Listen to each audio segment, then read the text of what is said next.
العلم هو النور الهادي والمفتاح لكل الخير من يرد الله به خيرا. بسم اللہ الرحمن الرحیم انی اتشرف بحمد اللہ الذی منح الانسان قوة النطق والتکلم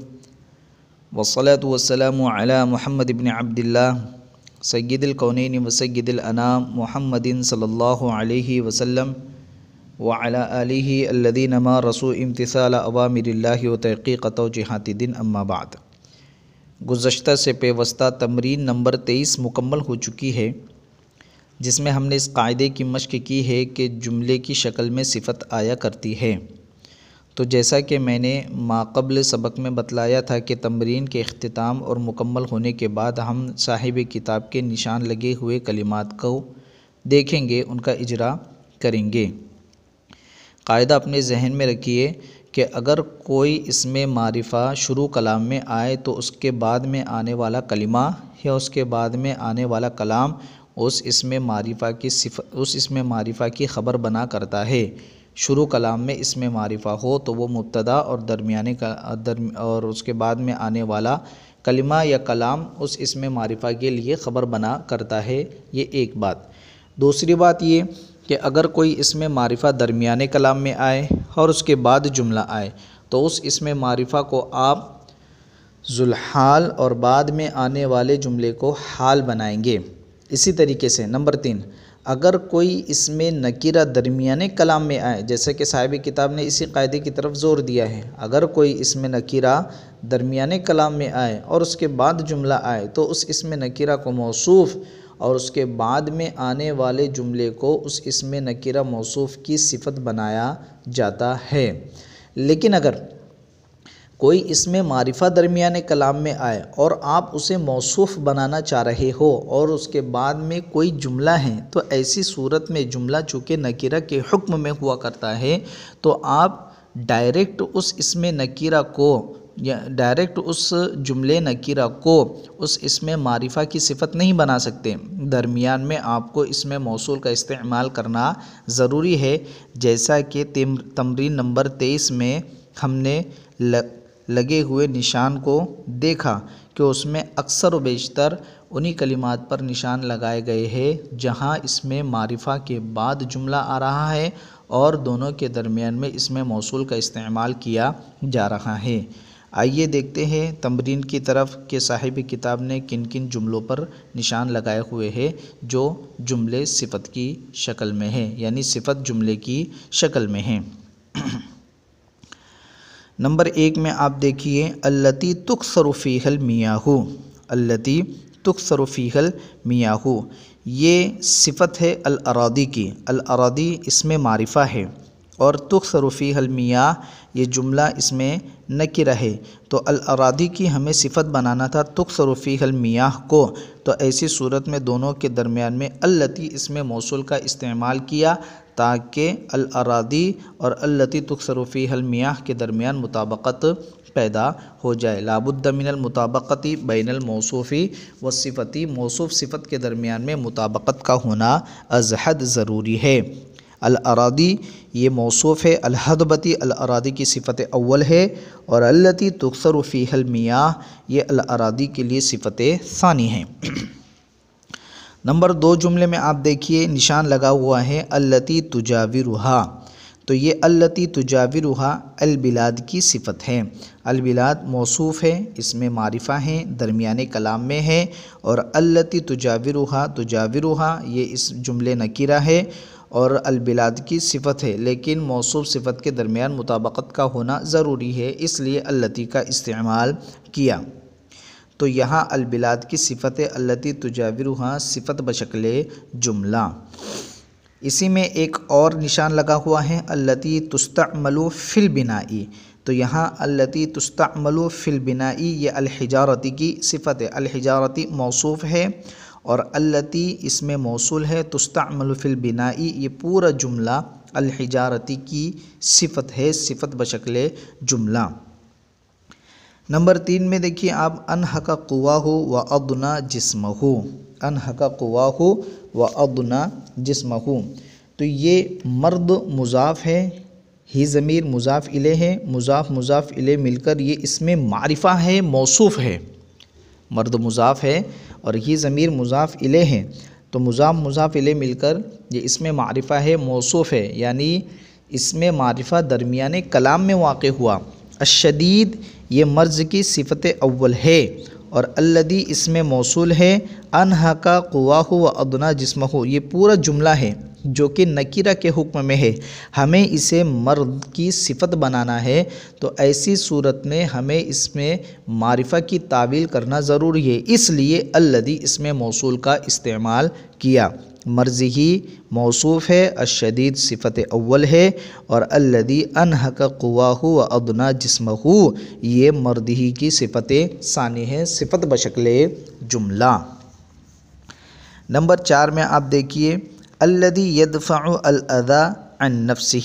یہ کفاف کی صفت ہے۔ الکفاف یہاں اسم معرفہ ہے، درمیان کلام میں واقع ہے، اور یدفع الاذی عن نفسہ کو ہمیں الکفاف کی صفت بنانا ہے، لیکن چونکہ موصوف صفت کے درمیان میں مطابقت کا ہونا از حد ضروری ہے، تو یہاں تو کوئی مطابقت نہیں پائی جا رہی ہے، کیونکہ الکفاف معرفہ ہے اور یدفع الاذی یدفع به الاذی عن نفسہ یہ پورا جملہ نکرہ کے حکم میں ہے، تو ہمیں دونوں کے درمیان میں مطابقت پیدا کرنے کے لیے الذی اسم موصول کا استعمال کرنا پڑا تاکہ دونوں میں مطابقت پیدا ہو جائے۔ تو الذی یدفع به الاذی عن نفسہ یہ الکفاف کی صفت ہے، صفت بشکل جملہ۔ نمبر 5 میں آپ دیکھیے التی تحوج صاحبہا الی المسألۃ، یہاں تحوج صاحبہا الی المسألۃ پورا جملہ ہے جو کہ نکرہ کے حکم میں ہے، اور ہمیں اسے الحاجتی موصوف کی صفت بنانا ہے، تو الحاجتی موصوف ہے، تحوج صاحبہا یہ اس کی صفت ہے، لیکن الحاجتی اسم معرفہ ہے تو صفت بھی معرفہ کے حکم میں ہونا چاہیے، اس لیے دونوں کے درمیان میں التی اسم موصول کا استعمال کیا، تو اب الحاجتی کے ساتھ میں مطابقت پیدا ہو گئی، تو التی تحوج صاحبہا الی المسألۃ یہ الحاجتی کی صفت ہے، صفت بشکل جملہ۔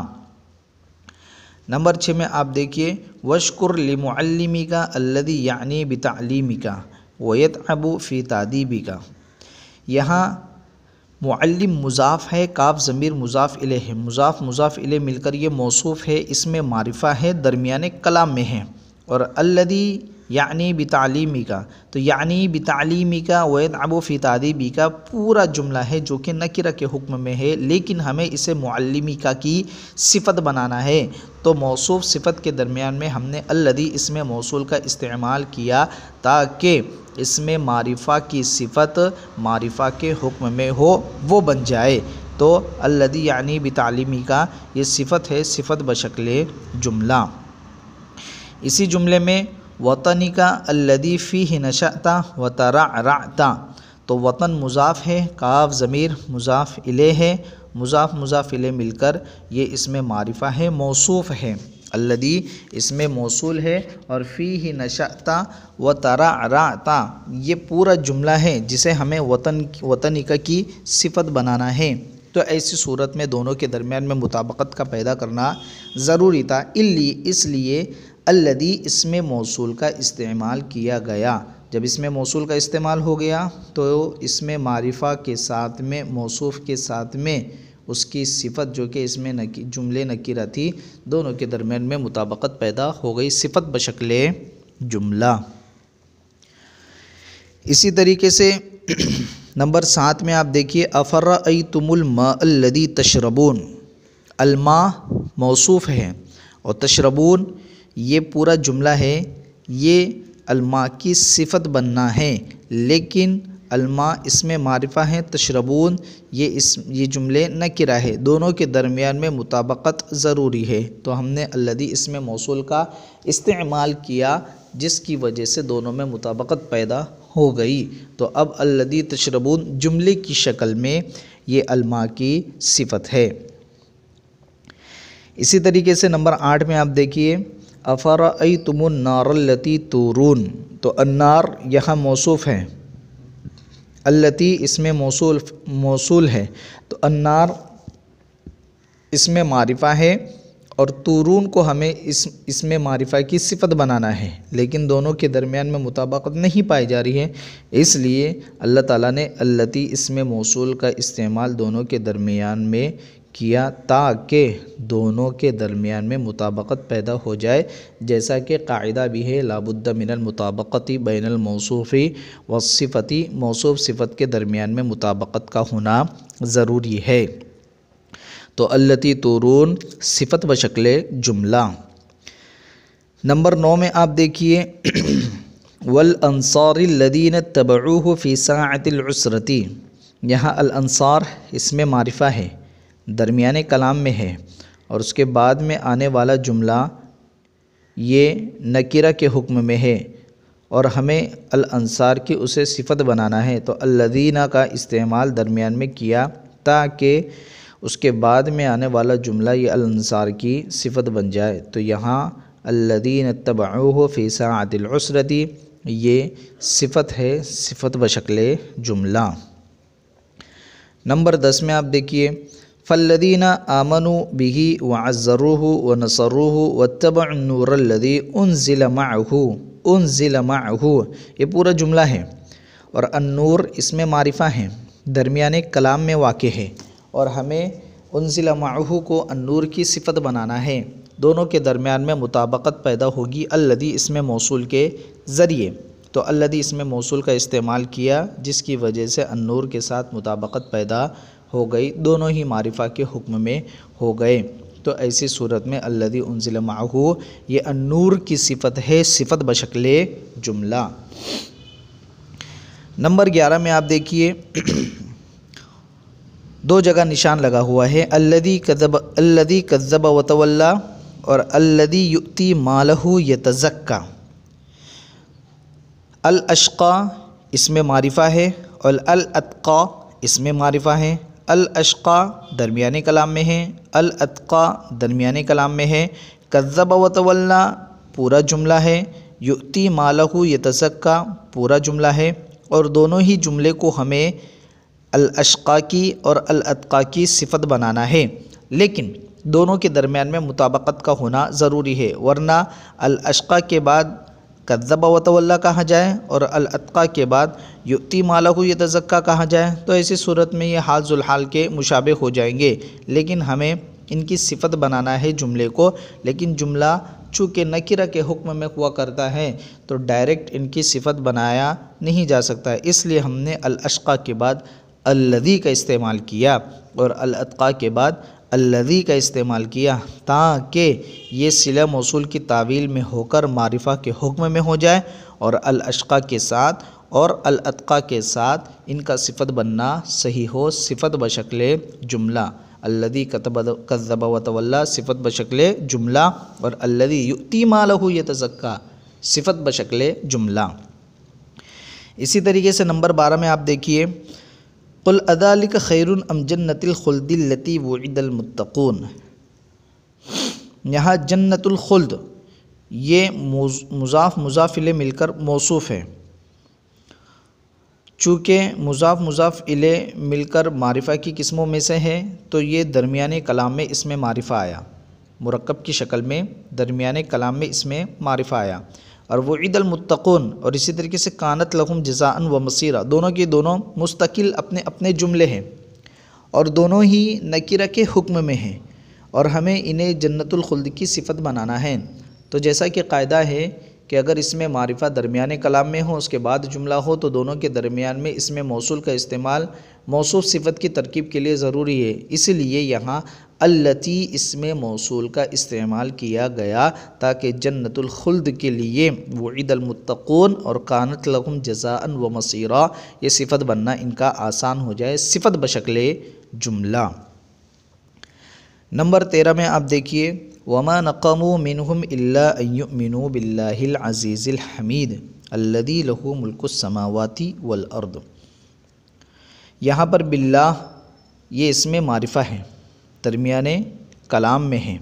العزیز اللہ کی صفت اول، الحمید اللہ کی صفت ثانی، اس کے بعد لہو ملک السماوات والارض، یہاں اللہ کی صفت ثالث بنانا تھا، لیکن چونکہ دونوں کے درمیان میں مطابقت پیدا نہیں ہو رہی ہے۔ لہو ملک السماوات والارض یہ ثابت کائن وغیرہ کے ساتھ مل کر جملے کی شکل میں ہے، اور جملہ چونکہ نکرہ کے حکم میں ہوتا ہے تو اللہ موصوف اور جملے نکرہ صفت نہیں بن سکتا تھا، اس لیے الذی اس میں موصول کا استعمال کیا گیا تاکہ اللہ کے لیے صفت ثالث آسانی کے ساتھ بن جائے۔ تو اللہ موصوف، العزیز صفت اول اور الحمید صفت ثانی، دونوں ہی کے دونوں مفرد کی شکل میں، اور الذی لہ ملک السماوات والارض یہ پورا جملے کی شکل میں صفت ہے، اللہ کی صفت بشکل جملہ۔ نمبر 14 میں آپ دیکھیے امور تنکرونہا، امور تنکرونہا، امور جیسا کہ قاعدہ یاد رکھیے کہ اگر کوئی اسم نکرہ درمیان کلام میں آئے اور اس کے بعد جملہ آئے تو اس اسم نکرہ کو موصوف اور اس کے بعد میں آنے والے جملے کو اس اسم نکرہ کی صفت بنایا جاتا ہے۔ تو یہاں امور اسم نکرہ ہے، تنکرونہا یہ فعل فاعل مفعول بہ مل کر پورا جملہ ہو کر یہ امور کی صفت ہے۔ جملہ چونکہ نکرہ کے حکم میں ہوتا ہے اس لیے دونوں کے درمیان میں کسی اسم موصول کا استعمال نہیں کیا گیا ہے، تو تنکرونہا امور کی صفت ہے، صفت بشکل جملہ۔ اسی طریقے سے صاحب کتاب نے نشان لگایا ہے الحق الذی علیکم وتسألون اللہ الذی لکم، الذی لکم الذی علیکم دونوں پر ہی نشان لگایا ہے، دونوں ہی کے دونوں یہ صفت ہے، صفت بشکل جملہ۔ الحق یہاں پہلی والی مثال میں، الحق پہلی والی عبارت میں الحق موصوف ہے، اس میں معرفہ ہے، درمیانی کلام میں ہے۔ الذی علیکم یہ الحق کی صفت ہے، صفت بشکل جملہ، اور دوسرے میں وتسألون اللہ الذی لکم، یہاں الذی لکم بھی صفت ہے، لیکن چونکہ یہاں موصوف اس کا محذوف ہے اس لیے ہمیں اسے محذوف مان کر الامر یا الحق وتسألون اللہ الامر الذی لکم، یا پھر وتسألون اللہ الحق الذی لکم، تو الامر کو ہم موصوف مانیں گے، اس میں معرفہ درمیان کلام میں مانیں گے، اور الذی لکم کو الامر کی یا الحق کی صفت مانیں گے، صفت بشکل جملہ۔